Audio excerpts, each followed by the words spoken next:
자, 드디어 이제 생극합충입니다. 이 생극합충은 작용력을 네 가지로 생극합충으로 이렇게 이름을 붙여봤다고 생각을 해도 괜찮아요. 그러니까 생극합충을 잘 이해를 해야 사주 원국을 볼 때도 오행의 생과 극의 관계를 잘 이해를 할 수가 있습니다. 자, 생극의 의의 생이란 극성을 이룬 하나의 오행이 어떤 만남의 변화와 균형을 이루어 다른 오행의 기운을 형성하는 것을 말한다. 그렇습니다. 극성을 이룬 하나의 오행이 어떤 만남의 변화와 균형을 이루어 다른 오행의 기운을 형성하는 것. 그렇습니다. 참 균형이라는 단어가 많이 나오네요. 극성을 이룬 하나의 오행이 아니면 다른 오행과 만남을 이루어서 또 다른 오행을 생할 수 있을 정도의 기운이 돼야 된다, 그런 얘기죠. 네, 요런 밑에 보면 알 수 있죠. 이는 여인이 아기를 가질 수 있는 성숙한 몸이라는 바탕이 있어야 하고 또 결혼이라는 환경적인 변화가 있어야 아기가 태어날 수 있는 것과 같으며 감나무 씨라야 감나무가 되고 성숙된 감나무만이 기후변화라는 환경적인 변화를 만남으로써 감나무꽃을 피워 감이 열리는 것과 같다 그랬습니다. 우리 이치대로 들어보니까 이렇게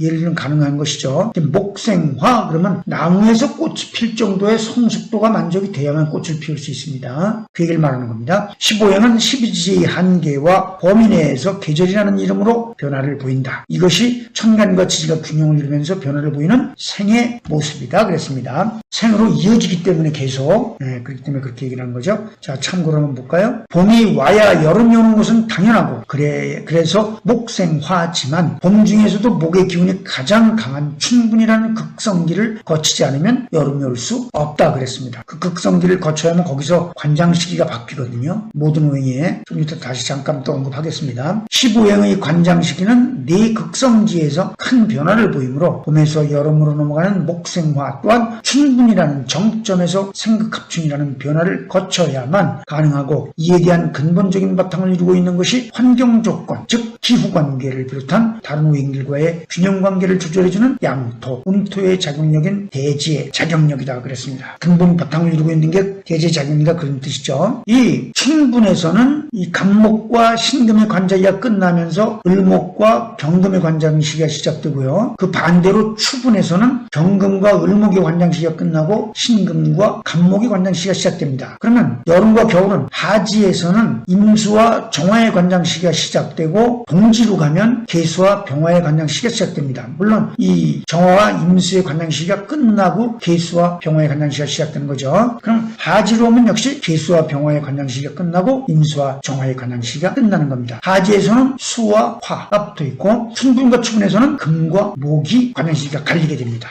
이제 관장 시기를 하나하나 설명이 들어갈 때 이제 설명이 나옵니다. 생의 모습을 보겠습니다. 생이란 자연이 변화를 보이면서 흐르는 순리로서 이를 오행의 변화로서 설명하고자 한 것이 목생화, 화생토, 토생금, 금생수, 수생목이다. 이는 목을 바탕으로 화가 생하고 화를 바탕으로 토가 생한다는 등의 의미로 목이 아니면 화를 생할 수 없고 화가 아니면 토를 생할 수 없다는 등의 의미를 포함하고 있다 그랬습니다. 그래서 목생, 화생, 토생 쭉 있고 갑을목생, 병정화, 병정화생, 무기토, 무기토생, 경신금, 경신금생, 임계수, 임계수생, 갑을목 이렇게 되어 있습니다. 이 생의 모습, 이 생극합중 이거는 반드시 암기가 되어야 됩니다. 이거 가장 기본적인 작용력이기 때문에 이게 암기가 되어 있지 않으면 명리를 알 수가 없어요. 절기도 마찬가지입니다. 생의 모습은 입춘을 시작으로 나무가 자라야 여름에 꽃을 피우고 꽃이 피워야 광합성을 할 수 있으며 광합성을 해야 열매와 씨를 이루고 열매와 씨가 익어야 결실을 이루어 씨를 남기며 씨가 응축의 극대화를 이루어야 입춘의 생명이 태어나는 모습이다 그랬습니다. 생의 모습을 계속 연결이 되는 거죠. 동지에서 응축의 극대화를 이루면 잉태를 이룬다는 것이죠. 생의 개념 정리를 한번 보겠습니다. 생이란 단어가 명리학에서 차지하는 비중은 생을 모르면 명리학을 모른다고 할 정도로 중요한 의미를 지니고 있다. 물론 모든 오행이 생에 의해서 변화를 보인다고 생각하기 때문이겠지만 뜻밖에도 생이 무엇인가 하고 물으면 답을 하는 이가 많지 않다는 것이 현실이다. 생이 뭡니까? 그러면 설명을 한다는 것이 엄마가 아기를 낳는 것, 봄이 와야 여름이 온다는 것 등등으로만 설명을 하게 돼 있어요. 뭐든지 개념을 잘 알아야 됩니다. 일반적으로 어머니가 자식을 낳는 것, 물을 흡수해야 나무가 사는 것, 또 나무가 있어야 꽃이 핀다는 것, 봄이 있어야 여름이 온다는 것 등으로 예를 들어 설명하는 게 보통이다. 그러나 어머니는 자식을 낳아도 함께 존재하지만 물은 나무를 생함으로써 사라지고 봄 역시 여름을 생하고는 사라진다. 그랬습니다. 앞에서 생에 대한 정의를 극성을 이룬 하나의 오행이 어떤 모든 만남의 변화와 균형을 이루어 다른 오행의 기운을 형성하는 것이라고 했다. 이는 어머니가 나를 생했지만 아버지라는 만남이 없었다면 나가 존재할 수 없음을 의미하는 것이고, 아버지에게 생이라는 말을 하지 않는 이유는 어머니가 직접 나를 낳았기 때문이다. 엄마가 아빠를 만났다는 그 환경적인 조건이 아니라면 나를 낳을 수가 없겠죠. 4월 28일에서 양토적인 자격력인 무토가 결실의 기운인 경금을 낳으려면 반드시 을목과의 만남이 있어야 한다 그랬습니다. 이거 을금무생 경금을 말하는 건데 뒤에 나옵니다. 생명력인 을목은 결실의 기운이 생겨야 생명력을 줄 수 있고, 생명력을 주어야 결실을 이루고는 씨를 남겨 이 씨가 다시 간목으로 태어날 수 있기 때문이다 그랬습니다. 그래서 을목이 반드시 무토를 극을해서 무토가 경금을 생하도록 해줘야 그 경금과 을목은 다시 합을 한다는 그런 위치가 있습니다. 이제 뒤에 나오거든요. 그렇게 해놓으면 이 경금이 살고 경금 속에 씨가 있기 때문에 그 씨 속에 간목의 기운이 들어가 있고, 그 씨가 잉태를 이루어 입춘이 되면 드디어 간목이 탄생을 합니다. 그리고 간목이 자라야 또 잎이 나오죠. 그런 이치 때문에 그렇다, 그런 얘기를 좀 하고 있습니다. 같은 이치로 신월 입추에서 경금이 잉태의 기운인 임수를 생해 연글기를 시킴으로써 사실상 응축의 바탕을 이루려면 정화와의 만남이 있어야 한다였습니다. 그래야 정화와 임수가 관장식을 함께하면서 간목의 기운인 잉태를 이룰 수 있기 때문이다 그랬습니다. 음오행이 양오행을 극하는 경우에요, 이것이 그 극을 해야만 그 범위 내에서 무토가 경금을 생하고 경금은 정화의 범위 내에서 경금생 임수를 생한다, 그런 말을 지금 하고 있는 겁니다. 지금 그 연결성은요, 쭉쭉쭉 이게 다시 읽어보면서 자꾸 숙대로 대조에 연결을 하게 돼요. 자, 모든 오행이 변화를 보이는 이치는 우리의 눈에만 보이고 보이지 않을 뿐 한 가지 이치로 흐르는 맥이 있다. 한 오행의 관장식이라 해도, 즉 경금의 관장식이라 해도 신금이 바탕에서 경금을 돕고, 신금의 관장식이라 해도 경금이 바탕에서 신금을 돕는 이치이다. 역할 분담에서 관장식이 다를 뿐 사라지는 것이 아니다 그랬습니다. 눈에 보이지 않는 것이지 서로 균형을 이루어서 상호 보완작용을 하고 있다, 그런 뜻이죠. 만일 봄, 여름이 끝나고 가을, 겨울에 봄, 여름의 기운이 없다거나 가을, 겨울이 끝나고 봄, 여름에 가을, 겨울의 기운이 없다면 한여름엔 더위를 견디지 못할 것이고 한겨울엔 추위를 견디지 못할 것이다 그렇습니다. 그렇겠죠? 이 음양의 절묘한 균형과 변화를 말합니다. 수생목에 의해 나무가 물을 흡수했다 해도 그 물은 사라지는 것이 아니라 나무의 몸 안에 들어가 다양한 작용력이죠. 작용을 통해 꽃도 피우고 결실도 이루게 함으로써 변화의 초석이 될 뿐, 역할 분담이 끝나면 물은 다시 본래의 물이 되어 세상에 존재하게 된다. 이는 사람이 물을 마셨을 때 물이 사라진 듯이 보이지만 사라지지 않은 것과 같다 그랬습니다. 물을 먹고 나면 땀과 소대변으로